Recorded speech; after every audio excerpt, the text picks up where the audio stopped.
नमस्कार, राजकारण सुपरफास्ट मध्ये आपलं स्वागत। मी श्रेयस पांडे। राजकीय वर्तुळातील काही महत्त्वाच्या बातम्यांचा घेऊयात वेगवान आढावा।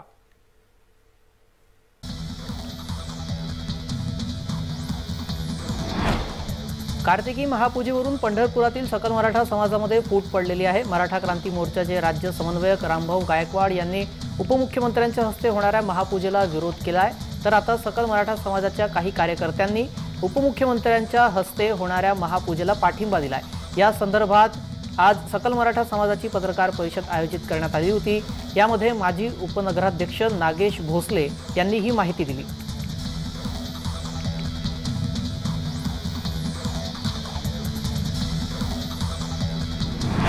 कार्तिकी एकादशी दिवशी कोणते उपमुख्यमंत्री करणार पूजा हा पेच अजूनही कायम आहे।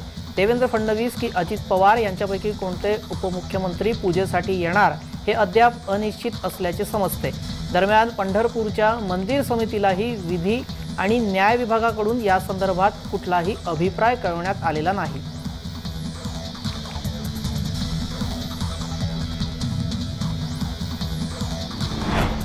पंडित धीरेंद्र शास्त्री यांचा पुण्यात कार्यक्रम आहे। दरम्यान या कार्यक्रमाला अंधश्रद्धा निर्मूलन समितीने विरोध दर्शवलाय।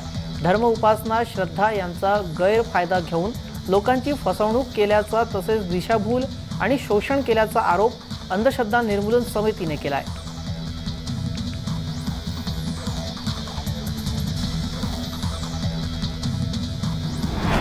स्वाभिमानी शेतकरी संघटनेचे जिल्हा उपाध्यक्ष दादासाहेब यादव यांच्या उपस्थितीमध्ये आंदोलन झाले।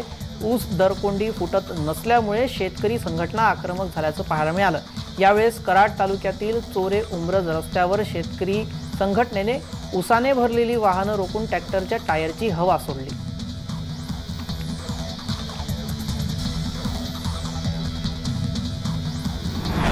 माजी मुख्यमंत्री पृथ्वीराज चव्हाण यांनी धनगर आरक्षणावरून उपमुख्यमंत्री देवेंद्र फडणवीसांना सुनावले।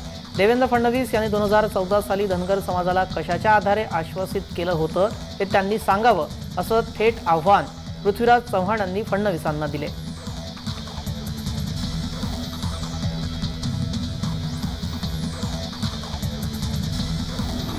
उपमुख्यमंत्री अजित पवार यांच्या बारामतीतील सहयोग सोसायटी समोर पोलिसांचा मोठा फौजफाटा तैनात करण्यात आलाय। धनगर समाज आरक्षणासाठी आक्रमक झालाय। उपोषणकर्ते चंद्रकांत वाघमोडे यांच्या सूचनेनुसार राज्यातील आमदार आणि खासदारांच्या घरासमोर ठिय्या सुरू केलं जाणार आहे। रविवारी धनगर बांधवांच्या वतीनं अजित पवार यांच्या निवासस्थानी ठिय्या आंदोलन करण्यात आलं, त्यामुळे बंदोबस्तात वाढ करण्यात आली होती।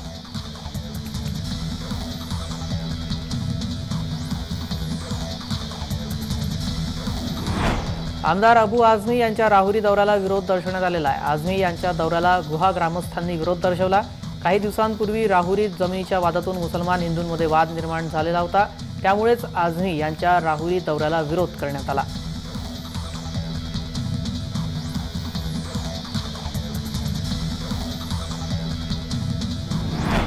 कायदा आणि सुव्यवस्थेच्या कारणावरून अबू आझमी यांना गुहा येथे जाण्यास मनाई करण्यात आली। पोलिसांनी रोखल्याने अबू आझमी यांनी गुहा दौरा रद्द केला। आझमी राहुरीस गेल्यास जातीय सलोखा बिघडण्याची परिस्थिती निर्माण होईल, त्यामुळे अबू आझमी यांचा दौरा रद्द करण्यात आला।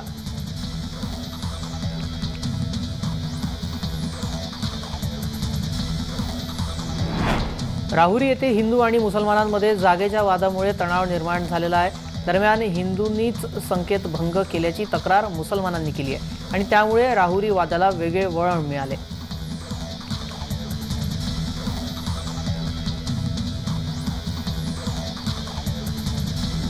कोल्हापुरात ठिकठिकाणी स्वाभिमानी शेतकरी संघटनेने चक्काजाम आंदोलन केलंय। राजू शेट्टी यांनी हातकणंगले येथे चक्काजाम आंदोलन केले। 21 तारखेपर्यंत ऊस दरासंदर्भात निर्णय न घेतल्यास 26 तारखेला राष्ट्रीय महामार्ग रोखणार असल्याचा इशाराही त्यांनी दिला।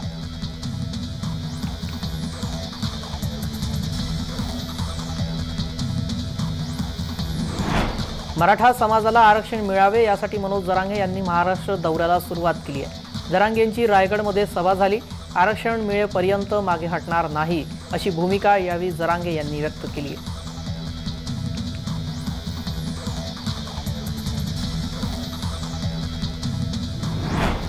मराठा आरक्षणासाठी आक्रमक असलेले मनोज जरांगे सध्या महाराष्ट्र दौऱ्यावर आहेत। मनोज जरांगे सध्या कोकणात आहेत। त्यांनी जिजामाता समाधी स्थळाचे दर्शन घेतल्यानंतर रायगड येथे जाऊन छत्रपती शिवाजी महाराजांना अभिवादन केले। मराठा आरक्षणासाठी सुरू असलेल्या लढ्याला सर्वपक्षीय पाठिंब्याची गरज असल्याचं यावेळी मनोज जरांगे म्हणाले।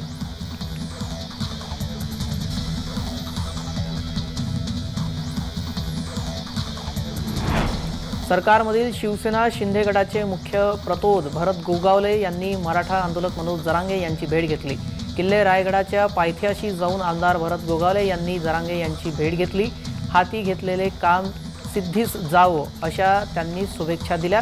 सोबतच जरांगे यांच्या मागणीचा म्हणजे मराठा आरक्षणाचा शिंदे सरकार सकारात्मक विचार करीत असल्याचा त्यांनी विश्वास जरांगेंना दिला।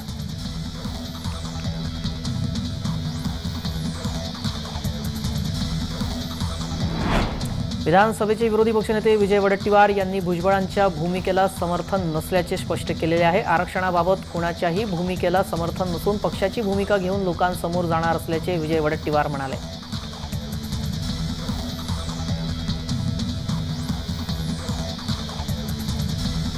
राज्याच्या महिला आणि बालविकास मंत्री रविवारी रायगडच्या श्रीवर्धन तालुक्यातील दिघी बंदर येथे दौऱ्यावर होत्या। लोकसभा निवडणुकीसाठी महायुतीतील ज्येष्ठ नेते जागा वाटपाबाबत जो फॉर्म्युला ठरवतील त्यानुसार महायुतीला जनतेचे निश्चितच पाठबळ मिळेल असा विश्वास मंत्री अदिती तटकरे यांनी व्यक्त केला।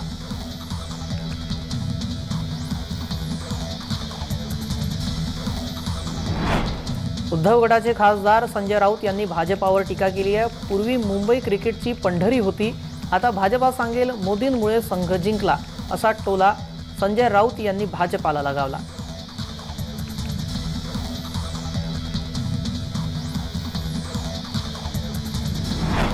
पंतप्रधान नरेंद्र मोदी आणि मुख्यमंत्री एकनाथ शिंदे यांच्यावर संजय राऊत यांनी जोरदार टीका केली होती। संजय राऊत यांच्या या टीकेला मंत्री दीपक केसरकर यांनी प्रत्युत्तर दिलंय। संजय राऊत हे मोठे ज्योतिष आहेत, मात्र त्यांचे ज्योतिष नेहमीच खोटं ठरतं। त्यांनी ही विद्या अधिक सबळ करून घेतली पाहिजे असा सणसणीत टोला दीपक केसरकर यांनी राऊतांना लगावला।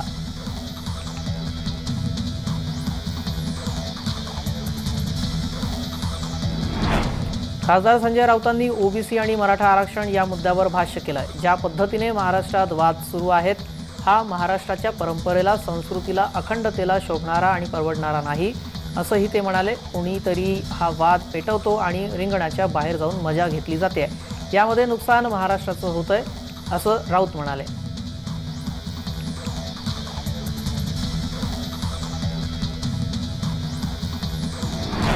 खासदार संजय राऊत यांनी पंतप्रधान नरेंद्र मोदी आणि मुख्यमंत्री एकनाथ शिंदे यांच्यावर गंभीर आरोप केले। 2024 पूर्वी पंतप्रधान नरेंद्र मोदी आणि मुख्यमंत्री एकनाथ शिंदे या सर्वांचे पासपोर्ट जप्त करा, कारण ते देश सोडून पळून जाणार आहेत असं म्हणत राऊतांनी निशाणा साधलाय।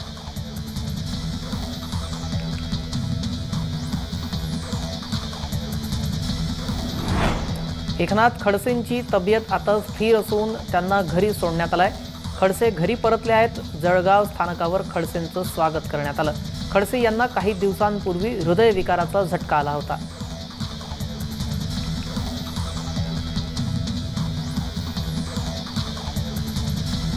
मुख्यमंत्री एकनाथ शिंदेंबाबत आक्षेपार्ह पोस्ट प्रकरणात उद्धव गटाच्या कार्यकर्त्याला आता हे प्रकरण भोवलेलं आहे। उद्धव गटाचे कार्यकर्ते हेमंत पालव यांच्यावर MIDC पोलीस ठाण्यात गुन्हा दाखल करण्यात आलाय।